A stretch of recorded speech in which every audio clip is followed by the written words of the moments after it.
Then Solomon stood before the altar of the Lord in front of the whole assembly of Israel, and spread out his hands. Now he had made a bronze platform, 5 cubits long, 5 cubits wide, and 3 cubits high, and had placed it in the center of the outer court. He stood on the platform and then knelt down before the whole assembly of Israel, and spread out his hands toward heaven. He said, Lord, the God of Israel, there is no God like you in heaven or on earth. You who keep your covenant of love with your servants, who continue wholeheartedly in your way. You have kept your promise to your servant David, my father. With your mouth you have promised, and with your hand you have fulfilled it, as it is today. Now, Lord, the God of Israel, keep for your servant David, my father, the promises you made to him when you said, You shall never fail to have a successor to sit before me on the throne of Israel.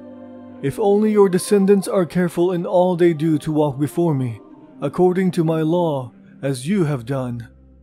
And now, Lord, the God of Israel, let your word that you promised your servant David come true. But will God really dwell on earth with humans? The heavens, even the highest heavens, cannot contain you. How much less this temple I have built? Yet, Lord my God, give attention to your servant's prayer and his plea for mercy. Hear the cry and the prayer that your servant is praying in your presence. May your eyes be open toward this temple, day and night, this place of which you said you would put your name there.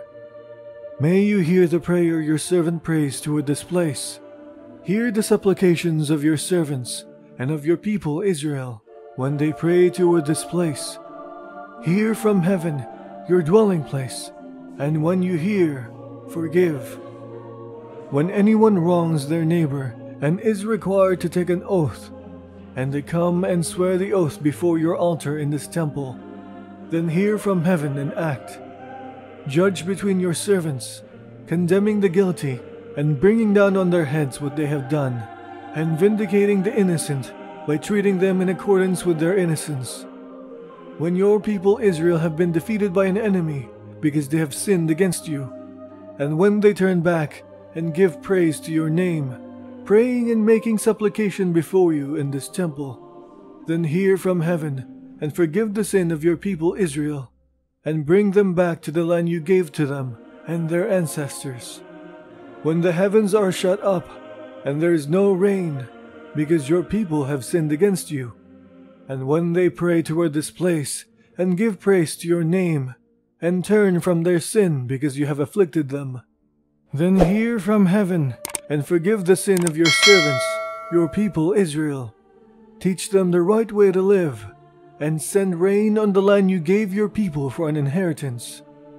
When famine or plague comes to the land, or blight, or mildew, locusts or grasshoppers, or when enemies besiege them in any of their cities, whatever disaster or disease may come, and when a prayer or plea is made by anyone among your people Israel, being aware of their afflictions and pains, and spreading out their hands toward this temple, then hear from heaven, your dwelling place.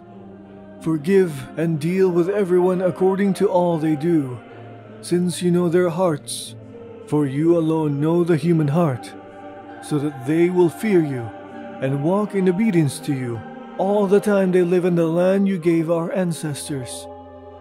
As for the foreigner who does not belong to your people Israel, but has come from a distant land because of your great name and your mighty hand and your outstretched arm, when they come and pray toward this temple, then hear from heaven, your dwelling place. Do whatever the foreigner asks of you, so that all the peoples of the earth may know your name and fear you, as do your own people Israel, and may know that this house I have built bears your name. When your people go to war against their enemies, wherever you send them, and when they pray to you toward the city you have chosen, and the temple I have built for your name, then hear from heaven their prayer and their plea, and uphold their cause. When they sin against you, for there is no one who does not sin, and you become angry with them, and give them over to the enemy, who takes them captive to a land far away or near, and if they have a change of heart in the land where they are held captive, and repent and plead with you, in the land of their captivity and say, "We have sinned, we have done wrong and acted wickedly," and if they turn back to you with all their hearts and soul in the land of their captivity where they were taken, and pray toward the land you gave their ancestors, toward the city you have chosen, and toward the temple I have built for your name, then from heaven, your dwelling place, hear their prayer and their pleas, and uphold their cause, and forgive your people who have sinned against you. Now, my God, may your eyes be open and your ears attentive to the prayers offered in this place. Now arise, Lord, and come to your resting place, you and the ark of your might. May your priests, Lord God, be clothed with salvation. May your faithful people rejoice in your goodness. Lord God, do not reject your anointed one. Remember the great love promised to David your servant,